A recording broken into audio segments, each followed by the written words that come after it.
Welcome to this prog story, the story about the greatest progressive concept album ever. Hi, my name is Johan Steensland and this is chapter 2 out of 4 of this story. So if you haven't checked out chapter 1 yet, you might want to do that first. If you like progressive rock music and a good story, please sit back, relax, and enjoy the ride.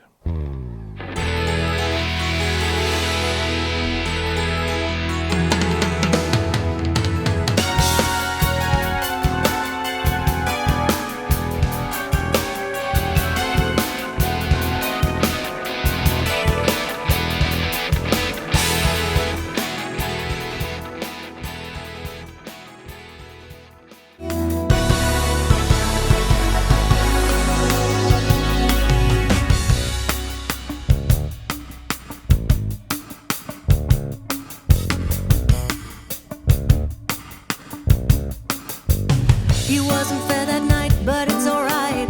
I wasn't really helpful myself. Look ahead and see what we can do to find a way to let go of yesterday. There has to be a way back, away from the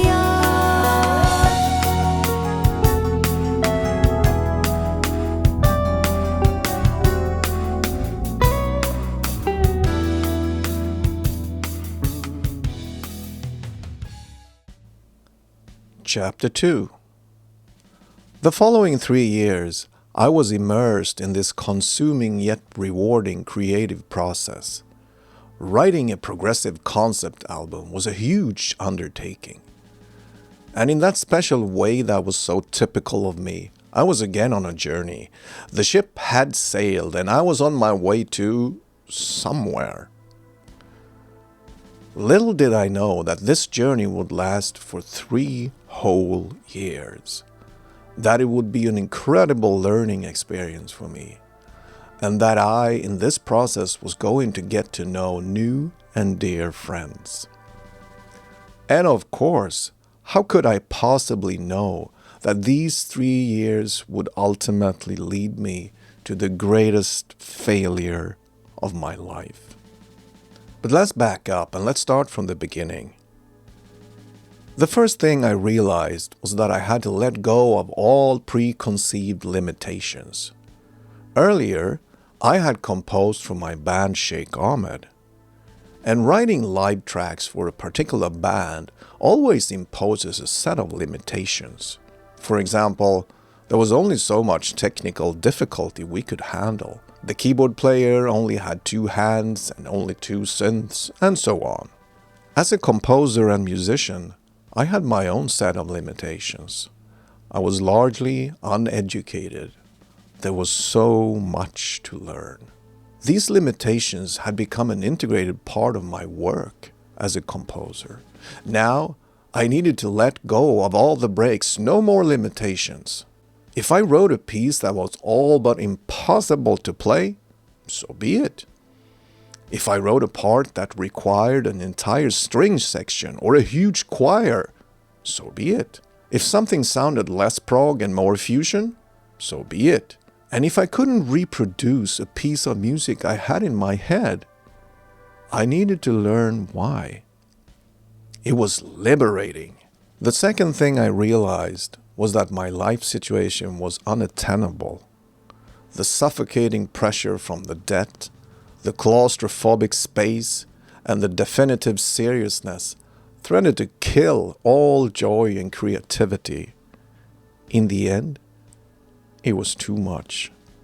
So I did tear the studio down. Well, I moved to a more reasonable apartment, and in that process, I made the unsentimental choice to just tear the studio down.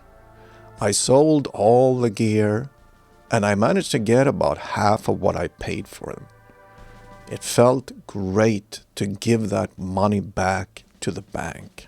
Together we made a financial plan that would see me break even in about 15 years. Actually, I didn't sell all my equipment. I kept my piano. In my new apartment, the only musical gear I had was that piano and a cheapo acoustic guitar. And this downsizing proved to be exactly what I needed. Over the years that followed, I devoted all my energy and free time to my creative process. On the side, I changed jobs. I worked half-time, sometimes part-time, and sometimes not at all. I was single, and these were sacrifices I made for this process without thinking twice. Because the concept album didn't just consume me, it also proved to take on a life of its own. It just grew and grew. The music became more advanced, more mature, and more cohesive. And there was this intriguing story that carried the music through its layers and changes. At this point, the concept album had a name: CROSSFADE. The story was about the main characters Joseph and Linda, and what happens in the aftermath of their turbulent breakup. The music, this advanced new music I was starting to feel so proud of, intertwined with the story in the most symbiotic way. I don't know how to explain it, other than it felt like the single most important and developing phase of my life. I was also starting to attract a different class of musicians. As I got to know more people and more musicians, the more interest and curiosity I attracted. This contributed to me feeling fulfilled and proud of this entire process. After almost 3 years of writing, I had some really good musicians lined up for helping me to record CROSSFADE in a full-scale professional studio. I happened to work extra as a recording engineer, and this allowed me to use the professional studio I worked at for our recordings. I was so proud. I felt strangely grown up. Here I was, surrounded by good musicians in a large professional studio, recording my material, my progressive concept album. I will never forget that feeling. And here's where things started to go south. Despite being blessed with a much higher caliber of musicians, the material turned out to be too hard for them, too hard for us. None of us had ever played anything remotely this complex and advanced. So the tracks came out stressed, forced, even sloppy. And despite having experience as a sound engineer, both from my own studio and this particular studio, I failed terribly at the production. I just couldn't make the music justice. Perhaps it was too big of a task to be the composer, a key musician, and the producer-engineer all at the same time. I don't know. But our recordings of CROSSFADE sounded nowhere near what I had envisioned. But we kept on working, did everything we could, because it was not only me at this point. We all cared about this. We were all proud to be part of this. That's how it felt. But after the final mix sessions, I was left with a demo cassette tape that sounded flat out terrible. 3 years. And this was the result? I made some half-hearted attempts to get the big labels interested in CROSSFADE, but I already knew how that would turn out. Not even our friends seemed to like our demo. That's how gross it sounded.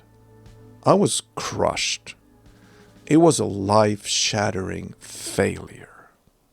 I would give anything to go back in time just for a couple of hours. I would change everything. No beer, no crazy talk, no confrontation.